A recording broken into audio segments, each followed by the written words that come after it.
Hello Sofa Squad and welcome back to the damn sofa. That's the sofa, my name's Paul, and Roscoe P. Coltrane is off doing his own little thing at the moment. Now today what we're going to be talking about is we're going to be revisiting the Gabby Petito case. Specifically what I want to talk about are a few different things.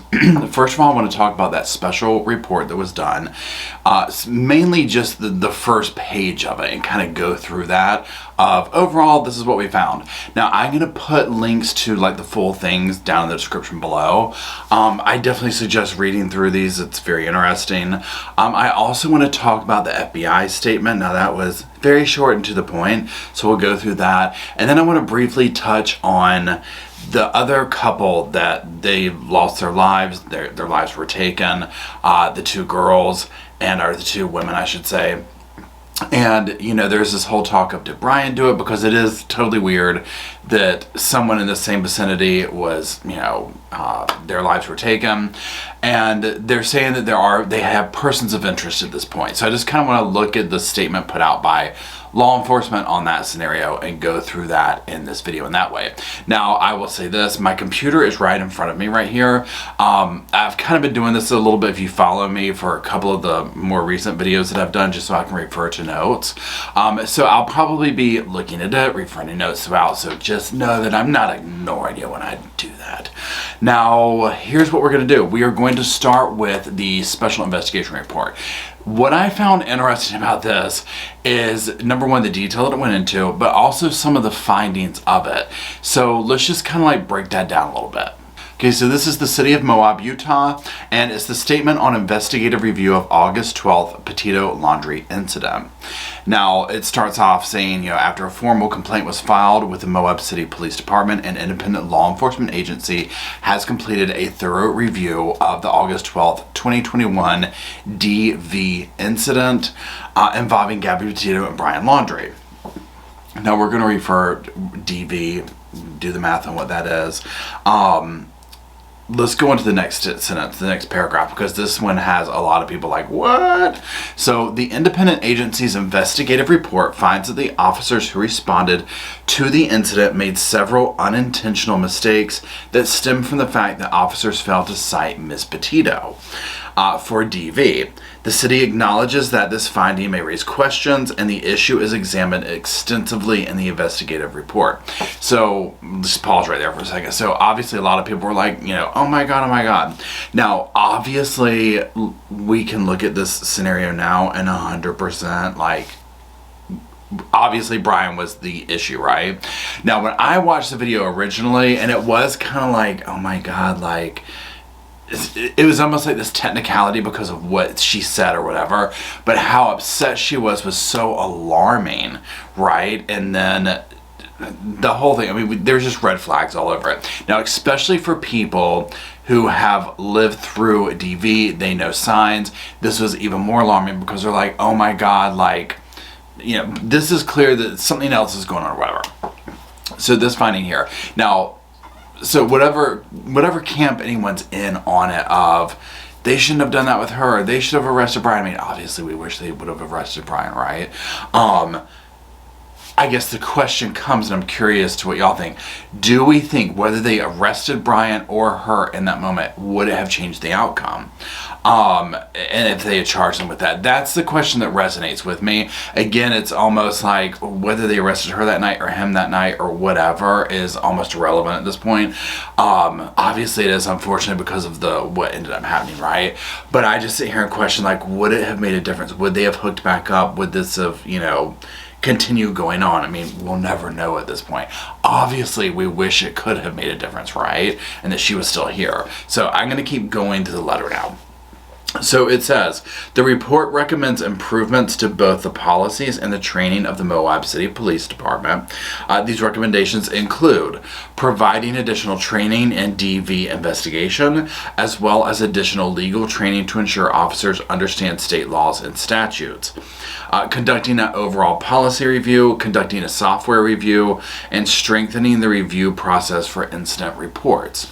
The investigative report also finds that a statement was never obtained obtained from the original 911 caller and recommends that be done to make the incident report more complete. The city intends to implement the report's recommendations. So remember how during the original scenario where, you know, the person called 911 and said, hey, something's up, and there was that, you know, did you see them do this? Did this take place? Did she strike him? The whole thing, right? And then I guess them not referring back to that is what they're referencing in this. You know, and again, I when I sit here and read through this, because, you know, I've been following the case, but I haven't obviously made a video in a while or whatever. I've been kind of like just waiting and seeing more stuff come through. You know, it always haunts me how upset she was, regardless of who did what and what the technicality was, meaning, you know, oh, well, technically Gabby said she did this, so she was the one who did it, you know, whatever. You know, I just go back to how upset she was, right? And my heart just breaks for her, because I just feel like she was just, you know, so in a tailspin of not knowing what to do, of being stuck. You know, because remember, they were on this huge trip, right? I mean, and it's the whole thing of I'm going to be left. I just feel like, oof, I mean, that scary feeling of being alone, right? I've had that before in my lifetime, and it just, my heart goes out to her on that. So let's keep reading. Based on the report's findings, the city of Moab believes our officers showed kindness, respect, and empathy in their handling of this incident. As the Moab City Police Department continues its daily mission to serve our community, efforts are underway to provide additional resources and tools to assist them in the addressing DV incidents. Plans are in place to add a trained DV specialist to oversee incidents investigated by the Moab officers. We also will implement added and ongoing training and testing to ensure that the officers understand policies and procedures. The city of Moab sends our sincere condolences to the Petito family. Our hearts go out to them as they continue to deal with the tragic loss of their daughter. You know, looking back on the whole scenario, I can remember also that whole thing where the officers were trying to decide. Remember, it was like, are we going to do this or should we do this? Or are we going to do this or are we going to do that? So I think this is what they're referring to. Now, I'll say this in regards to this. I'm not going to go through the whole thing right now. Y'all, we'd be here. It's on 99 pages, right? Maybe I'll do a live channel on the other channel and read through it at some point. Because just a little bit that I read through this, their findings are interesting where they break this down more and more. I just was very intrigued by this finding of, look, we're coming out with this. We're saying they should have cited Miss Petito. We know this is going to be drama, basically, is what they're saying, you know, with people reading this. And of course, there's going to be outrage, you know, whatever somebody thinks of, well, this is, you know, right, wrong, or indifferent, simply because, you know, she ended up losing her life to him, right? And this is the case many people see with DV cases like this, of it escalates and escalates into this. And I think a lot of people also felt like the officers didn't recognize these signs, right? So there's that. Now, before we kind of reference this again, I want to switch over to the FBI report, because one thing that I found that was so interesting about this, now again, this was like an independent investigative report, yada yada, it goes into all this detail. The FBI literally released like a paragraph, right? And I was like, this is it? You know what I'm saying? Like, I was like, this is it. Yeah, I was like, okay. Very short and to the point, but there's two things that stick out to it in me that I want to talk about. So let's go ahead and talk about that one now. So I'm just going to go down their timeline of the investigation, right? Now, again, I've linked this down below. You can look at it. And also take the time to look around the FBI's website. It is very interesting. So we're going to go through the timeline here. And again, I'll let you know which one specifically jumps out to me, right? So the FBI investigation revealed that between August 30th and September 1st, 2021, Mr. Laundrie had used Miss Petito's debit card without authorization on his drive back to Florida from Wyoming. So there's this, we'll remember this. After Miss Petito's death, now this is the one, so let me just say this. This is the one right here. After Miss Petito's death, there were several text messages identified between Mr. Laundrie's telephone and Miss Petito's telephone. The timing and content of these messages are indicative of Mr. Laundrie attempting to deceive law enforcement by giving the impression that Miss Petito was still alive. Okay, so number one, this one's very interesting to me. Because remember how the mother was like, we got this text message from Gabby, and it was like saying, like, tell Stan to quit texting me, like something that she would, a nickname for a family member. And they were like, this was just, it was weird. This is not like, this doesn't sound like her, whatever. And then also the text about like no cell phone service. I forget what park they were at that point. So again, at this point, we don't know what other text messages were done, that he was doing, but I mean, rest assured, I'm sure he was completely hamming it up. So those are just a couple that we know of, right? So let's continue down here. September 15th, 2021, Mr. Laundrie's Ford Mustang was recovered from the T. Mabry Carlton Jr. Memorial Reserve and the Techi, I can't say that word, Creek Park in Northport, Florida. September 17th, 2021, Mr. Laundrie's parents reported him missing shortly after law enforcement conducted a welfare check at their residence. Now remember, this is when like all this is popping off, right? Like he comes back from Florida, number one, without her, right? And the big $1 million question that I 100% hope we get to know is, what truly did he tell his parents? Not at the campground where he met his sister and all that. Not all that, because I feel like whatever was said had already been done at that point, right? I feel like I want to know, what did he tell the parents in the home? Like, what do you say? Where's Gabby? Why do you have the van? Why? Like, what is up with all this? Okay, let's continue.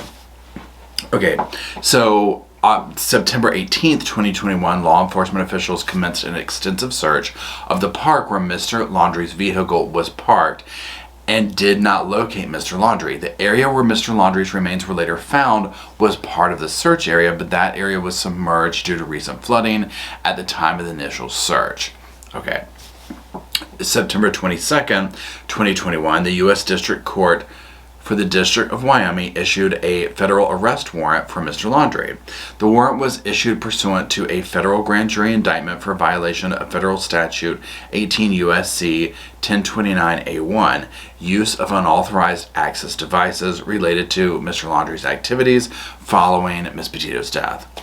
October 7th, 2021, after law enforcement made a request through Laundrie family attorney Stephen Bertolino, the Laundries provided personal effects to law enforcement, which were used to assist in the search of the Myakkahatchee Creek Environmental Park. So that was October 7th. October 20th, after the water had receded from the area and the park was reopened, Mr. Bertolino, I cannot say his last name, notified law enforcement that Mr. Laundrie's parents intended to return to the park to help search for Mr. Laundrie. Law enforcement officers were present when Mr. Laundrie's parents located an item in the park later determined to belong to Mr. Laundrie. So, we'll get to that in one second. Upon further search of the area, they found human remains. It was later confirmed to be Mr. Laundrie, along with a backpack, a notebook, we're going to talk about that, and a revolver. A review of the notebook, so this is bing, bing, bing, we're going to talk about this one. A review of the notebook revealed written statements by Mr. Laundrie claiming responsibility for Miss Petito's death. Okay, so this is major, right? So the notebook, he is claiming responsibility, so this is, okay, yep, I did it however he said it. I would give good money to read that entire notebook, right? So this was like the, what everybody was wanting to basically see is, here we go, proof that he did it, a confession, if you will, right? Now, obviously, there's all this stuff that goes on surrounding, there's all this scandal, how does this work out with the parents? Because remember, the parents were not helpful at all during any of this, right? And so then all of a sudden they're going to go there and help, and bing, bing, bing, bing, bing, they find his stuff, right? The whole question with the parents this whole time has been, number one, are they going to be charged with something? Number two, did they do something to be charged with, right?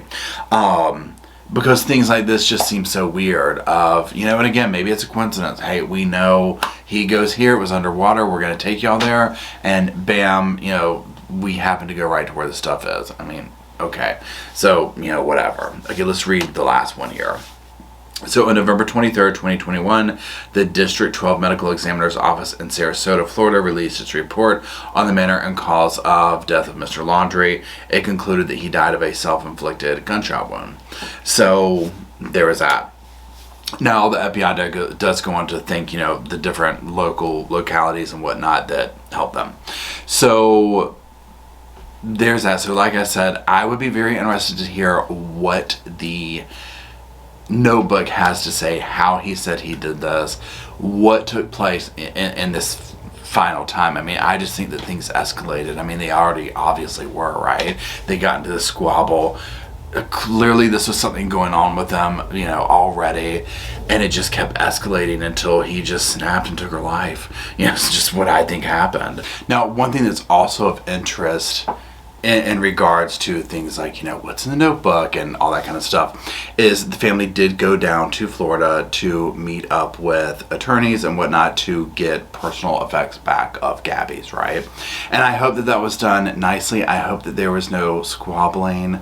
Mostly I'm thinking of coming from the Laundries, or whatever in regards to that. I hope that they were allowed to just get their daughter's stuff and go back home, right? Because they've already had such a hard time with this and the loss of Gabby and the way it went down, and how the parents of Brian were just absolutely no help or whatever, and how they just buckled down. So I think there's still a lot of unanswered questions. I mean, again, the FBI put out this very quick, here are the boom boom boom, 9-10 facts of the timeline, done. Very little explanation to him. Brian took accountability in the notebook, done. Move on. So this case had so much going on, and just, I think a lot of people in the public just felt like, whether they felt like the parents were actively involved, or whatever, or passively by turning a blind eye and letting him get away and doing this, and there was just weird things that happened. Remember the misidentification and, we forgot he actually left this day. A lot of weird stuff happened. And so I think a lot of people are just wanting that kind of accountability. Kind of like the same way with the police officer stuff in the investigative report took place, where in the independent investigative report, where they're essentially saying yes, mistakes were made here, but they weren't intentional by the officers, right? But, intentional or not, the outcome is still the outcome, right? And so people, want answers, they want to see that kind of stuff, and also training and learning to, hopefully this doesn't happen again to somebody, right? Again, depending on what those officers had done that day, we don't 100% know if that would have completely changed anything or not. But just so many weird things took place with this case. It's one of those that literally had me just scratching my head, where I was like, how, as it unfolded, So one other thing I want to talk about is the scenario that happened, not really a scenario, but what took place with these other two women.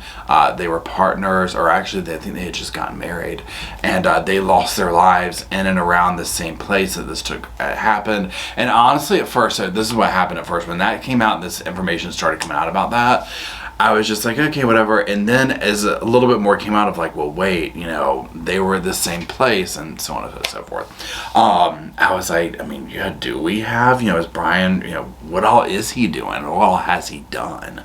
Right? So I want to go over the statement that has come out recently about that now. So I'm going to review this letter now. It comes from the Grand County Sheriff's Office.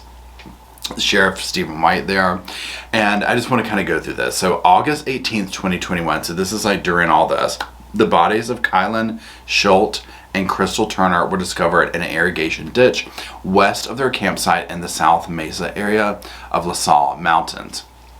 Law enforcement were made aware of the discovery by an acquaintance of the victims who had been searching for them in the area where they were found.